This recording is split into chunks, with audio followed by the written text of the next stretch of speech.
guys, welcome to the third episode of Mess on Me. Today we're going to be talking about my journey from anxiety to inner peace and what actually worked for me. I want to start off by placing myself clearly inside the story because I do think context is everything. I'm 21 years old, I'm an oldest daughter, and I'm neurodivergent, autism and ADHD. And for a long time, I lived in a body that did not feel safe even when nothing obvious was wrong. I say that now with clarity, but for years I didn't have the language for it, and I didn't wake up and think I'm anxious. I didn't identify with panic or fear in the way that people usually describe anxiety. I just knew that I was always bracing myself, always scanning, always thinking 10 steps ahead. I was constantly preparing for something, even when I couldn't name what it was, but my body was never at rest. I felt like I was hypervigilant constantly, and I was always just waiting for the next pin to drop. When you're the oldest daughter, that vigilance is often rewarded. You're praised for being mature, responsible, dependable, and the one who holds everything together. So you don't really realize you're anxious, you just think you're doing what's required to be loved. Because from very early on, I learned that my value came from performance, from being good, capable, self-sufficient, and low maintenance. I learned that anticipating needs and not needing too much myself made me feel safer because of the fact that I only got diagnosed recently, and I had an autistic brother growing up who was diagnosed, so I always subconsciously would just minimize my needs to not overburden my parents. They were already so busy with my brother, I just tended to kind of raise myself and keep myself in check. When you pair this with an AuDHD nervous system, which is a brain that notices everything, feels everything deeply, struggles with consistency, and doesn't fit in neatly to the expectations of the world, perfectionism becomes less of a personality trait and more of a survival strategy. I didn't wake up one day and decide to be a perfectionist. I became one because it felt safer than being misunderstood. Being precise just felt safer than being emotional. Being exceptional felt safer than being vulnerable. And somewhere along the way, mistakes stopped meaning learning and they started meaning risk. Risk of criticism, rejection, abandonment, or being seen as too much or not enough. And so, at the same time, my brain was wired differently. I struggled with routines, consistency, and habits that required the same output every day. I would hyper-focus intensely on something and pour my entire soul in it, only to wake up a couple days later feeling completely disconnected from it. I could feel deeply motivated one week and entirely empty the next. The world is not kind to people like that. The world praises discipline, linear progress, predictability. So I internalized the belief that my inconsistency was moral failure, that if I just tried harder, focused more, or wanted it badly enough, I would finally become the person who just does life right. I watched people around me seem to move through life effortlessly. They woke up at the same time every day, maintained friendships with ease, and built routines that calmed them instead of overwhelming them. I tried to replicate it over and over and over again. I downloaded planners, made color-coded schedules, created morning routines and evening wind downs. I told myself this time it will be different, and every time it just wasn't. Every time my energy dipped, my nervous system would just shut down. It reinforced the belief that I was just broken. Socially, things were complicated too. I lost friends, not because I was unkind. My wiring just doesn't translate the way I want it to. I was too intense, too honest, too sensitive, too inconsistent. I also process out loud, so people would think that I was dramatic and stuff, but really, a lot of the emotions and things that I process are out loud. So whenever I say things, I don't necessarily mean it with my heart and soul. I just say it because I'm processing it out loud. That's just how my mind works. And people would always get upset with me saying, why would you say something like that? Like, don't you think before you speak? And I was like, honestly, no, like I'm not wired that. My brain's just different. I also felt really deeply, so people would again, call me dramatic for things, but genuinely speaking, my nervous system is a lot more sensitive than the average person, so I do feel things deeper. I struggled with social rules that just seemed to stick to everyone effortlessly, and every friendship loss felt less like a normal part of life and more like confirmation that I was just fundamentally hard to love. When you're neurodivergent, losing friends doesn't just hurt, it destabilizes your sense of reality. You start questioning your perception, you replay conversations over and over again, searching for the moment that you went wrong. You start to shrink yourself, edit yourself, performing connection instead of feeling it. And the constant self-monitoring feeds into anxiety in a way that's hard to describe unless you've lived it. And then there was relationships. I was in multiple abusive relationships, and I want to be clear about this. Abuse doesn't always look loud. Sometimes it looks like gaslighting, like having your feelings minimized, like being told you're overreacting when you're just responding normally. Sometimes it looks like your reality being slowly eroded until you don't trust your own perception of anything anymore. For somebody who's already neurodivergent and already prone to self-doubt because the world keeps telling you that you're just off, that kind of relational trauma completely shatters you. My body learned that love was unpredictable, that closeness came with danger, and that safety could be revoked at any moment. So my nervous system constantly was on high alert. And that's where my PTSD came from. That's where derealization came from. And that's where my anxiety lived, not in my thoughts or in my mindset, but in my body. I spent about 8 months of this year in derealization. I felt like I was completely disconnected from reality. I felt like I was watching my life rather than living it. And it is one of the most indescribable and scary feelings because you don't know if it will ever end. I felt like I completely switched realities from what I'd lived my life in versus what I was in. And it felt like it was never going to end. It felt like each day was repeating itself and that I wasn't living in reality, I was living in some sort of simulation. For a long time, people treated my anxiety like a cognitive issue, like something I could think my way out of. I was told to reframe my thoughts, challenge my beliefs, and just be more positive.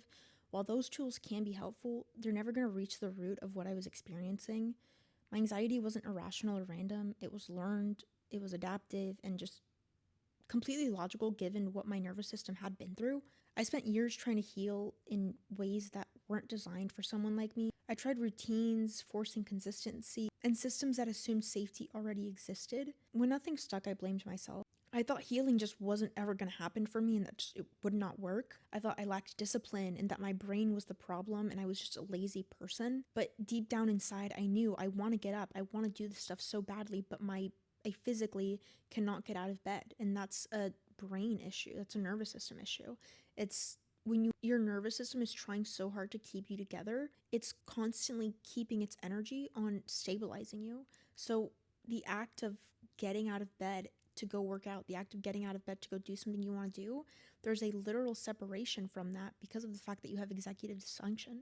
A good analogy I saw for this was the same thing that keeps the average person from not biting off their finger is what keeps you from doing the task that you want to do whenever you experience executive dysfunction. It's not your fault. It's just something that you need to rewire in your nervous system. No routine's going to change that. I carried a lot of shame about not being able to get better in the way everyone said that I should. Eventually, and this did not happen dramatically, it happened quietly, I got tired. Not the kind of tired that motivates reinvention, but the kind that dissolves resistance. I got tired of fighting myself, tired of treating my inner world like a project, tired of believing that peace was something that I had to earn by becoming somebody else. And that's when my question shifted. I stopped asking how to get rid of anxiety or how to make symptoms disappear, but I started asking something much more gentle and honest. What do I need right now to be safe within my body? And that question changed everything. Once I stopped seeing my symptoms as failures, I started seeing them as signals. I could respond instead of react. I could listen instead of override. I learned that my nervous system didn't need grand gestures, perfect routines, or discipline. It needed safety delivered in small, repeatable moments. It needed compassion instead of correction and permission to be inconsistent without being punished. I stopped forcing myself to meditate for long periods of time and started allowing regulation in short, intuitive ways. I stopped shaming myself for not sticking to the things that I knew were going to work for me and started noticing what helped, even if it only helped briefly. I let my healing be non-linear, messy, and aligned with my wiring instead of fighting against it. And slowly, so slow that I almost didn't notice it, my symptoms began to fade. The derealization softened and then just completely stopped. I looked up one day and it was like I finally felt at home within myself again. The hypervigilance loosened. The anxiety stopped running my life, and not because I defeated it, but because my body no longer needed it. Your anxiety isn't something that you're supposed to fight. It's supposed to be something that you question, why am I wired this way? Because your nervous system is in fight or flight. And deep down, human nature-wise, we're all like animalistic beings at our core. So why would it be any different than, hundreds of years ago when the human brain was wired for survival? Why would that not be the case now? And when you perceive rejection your entire life, you're going to be living in survival mode because human connection is what we all truly desire.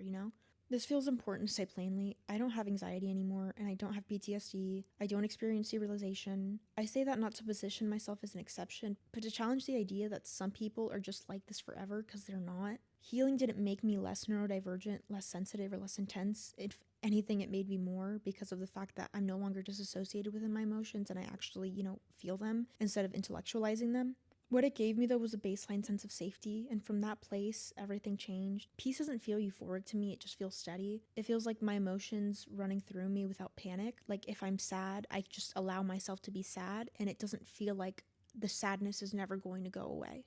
I no longer have these insane crash out cries and stuff over certain things. I no longer experience these intense feelings of just impending doom because my nervous system is regulated, and I can acknowledge that it's not going to be like this forever. It's just simply an emotion that I need to process, because emotions are like waves. And if you don't allow yourself to feel it and, gaslight yourself into thinking it's not that big of a deal, then you're never going to let that emotion go, and it's going to be sitting in your subconscious forever. Peace also feels like trusting myself again and staying on my own side when things get uncomfortable.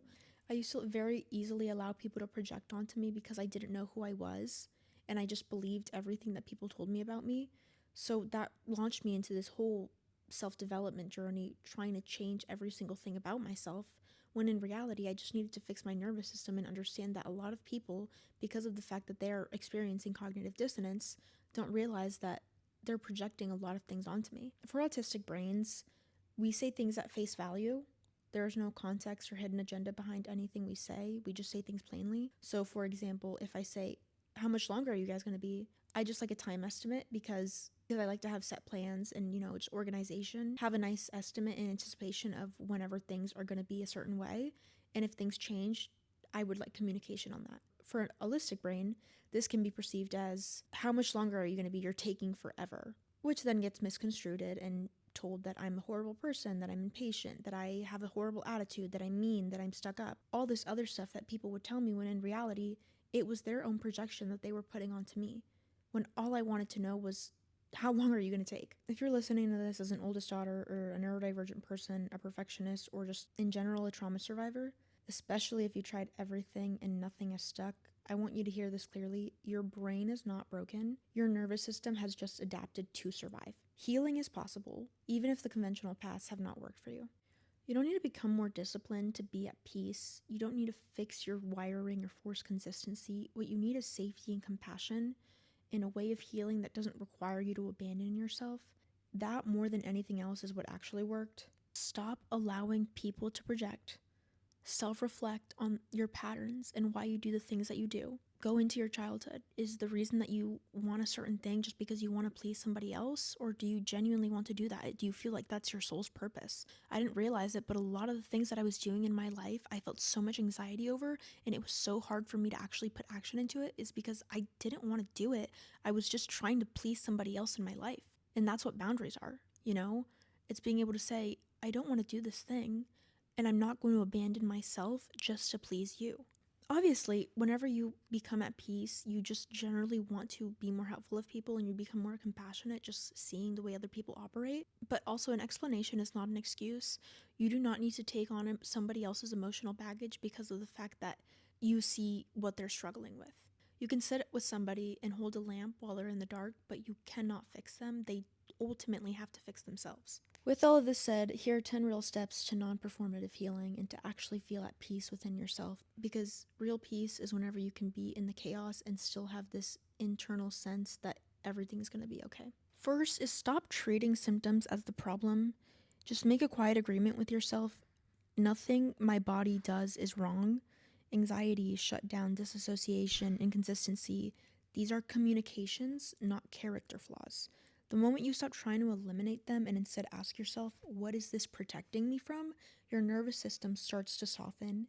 Safety begins with not being punished for how you feel. Number 2 is, build safety before structure. Structure only works after safety already exists. So instead of asking yourself, how do I stick to a routine?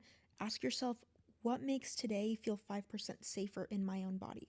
That might be staying in bed a little longer, eating the same food, canceling plans, sitting on the floor, doing literally nothing productive. Safety is the foundation, and without it, discipline becomes self-abandonment. Number 3 is, short regulation is always going to beat long practices. Your nervous system doesn't need endurance. Forget long meditations, perfect somatic routines, or daily streaks. Try 30 seconds of pressure, like hugging a pillow or just crossing your arms or holding your arms against your chest as well. I highly recommend weighted blankets. They are the best. Feeling your feet on the floor, going outside and taking a deep breath and just, like having your feet in the grass is really, really grounding and can really relax your nervous system. Like I said, at the end of the day, we are, animalistic beings wired by like human nature. So being outside does help you so much, especially just in sunlight.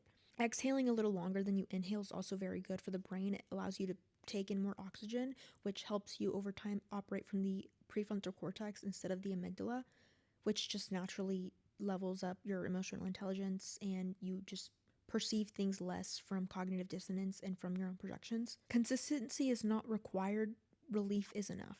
Number 4 is let inconsistency be morally neutral. This is huge for AuDHD healing. You are not meant to show up the same way every day, and when your energy dips or your motivation disappears or interest just drops, do not interrogate yourself. Just say, something shifted and that's allowed. The less you punish inconsistency, the less your body has to shut down to escape the pressure. Number 5 is practice staying on your own side. This is nervous system repair disguised as self-trust. When you feel overwhelmed, don't ask, what is wrong with me? Ask, what would make sense if I were being kind to myself? Defend your feelings internally. Even if you don't express them outwardly, that internal loyalty rebuilds safety faster than any coping skill. You cannot gaslight yourself into believing you don't care about something because over time you're just going to trust yourself less and less, ultimately leading to more anxiety. Number 6 is reduce self-monitoring in relationships. Hypervigilance around others keeps trauma alive. Notice when you're replaying conversations or just editing yourself mid-sentence, scanning for approval or rejection. When you catch it, gently return to your body. Feel your breath. Notice when you're sitting. Remind yourself, I'm allowed to take up space. Connection doesn't come from performance, it comes from presence. And if somebody doesn't like you for who you are, then they shouldn't be in your life anyway. I know it's hard because you're so used to having the circle that you have around you, but as somebody who literally had everyone in their life who was close to them stripped away from them, it is so much better on the other side whenever you don't have to perform yourself anymore. Number 7 is choose environments over willpower. Healing accelerates whenever you stop trying to out effort unsafe environments. This might mean fewer people, but safer ones, like I said, quieter spaces, predictable sensory input, or just more alone time without shame. You're not weak for needing gentler conditions, you are responsive to your own biology. Number 8 is replace progress with capacity. Ask yourself daily, what do I have the capacity for today? Not what you should do, not what you did yesterday. Capacity fluctuates. Respecting it teaches your nervous system that you will not force it past its limits, which is how trust is rebuilt. Number 9 is let healing be boring and quiet. It looks like fewer spirals, faster recovery after stress, emotions passing without panic, neutrality instead of intensity. If nothing feels big, that's a sign of regulation, not failure. You know, a lot of people stay in toxic cycles because of the fact that it's what their nervous system is used to, and they think that they like these super big highs and stuff, and that, you know, they like fighting, they're adrenaline junkies or whatever, but in reality, that's what they feel safe in because the chaos is all they've ever known. And the last step, number 10, is stop trying to become somebody else to be okay. This is the deepest step. You do not heal by becoming more disciplined, less sensitive, more consistent, or more palatable because you just never will. You are who you are, and you need to accept who you are. That's the first step, is loving who you are on a soul level. You're never going to change your hardwiring, but what you can change is, the viruses that were added over time. If you're a sensitive person, you're a sensitive person, and nobody can tell you that you're weak or that you're immature or anything for feeling things deeply. It's simply the way that you're wired. You heal by creating life that doesn't require you to override yourself to survive, and your nervous system didn't need fixing, it needed proof. Repeated, gentle proof that it was finally safe. Last thing that I want to say is that you're not late, you're not behind, and you're not broken. You adapted brilliantly to what you were given. Your nervous system was formed around the experiences that you led in your life. Healing happens whenever you stop fighting your truth and you start building safety around it. All right, folks, that is all for today. I hope you enjoyed, and I hope this was of some sort of benefit to people out there. I know that a lot of these answers would have saved me so many times if I would have known them, and that's why I do what I do now. So, keep on listening. If you would like more, follow me on TikTok and Instagram, and subscribe to my YouTube channel where I post vlogs and stuff. I like to think I'm funny. I like to think I'm cool. Not only do I have amazing pieces of wisdom, but I also do like to consider myself a bit of a comedian. So, yeah, all of my socials are at Valentina Giova, and then all of the social media for the podcast is at Mess on Me Podcast. Illy girl, peace out.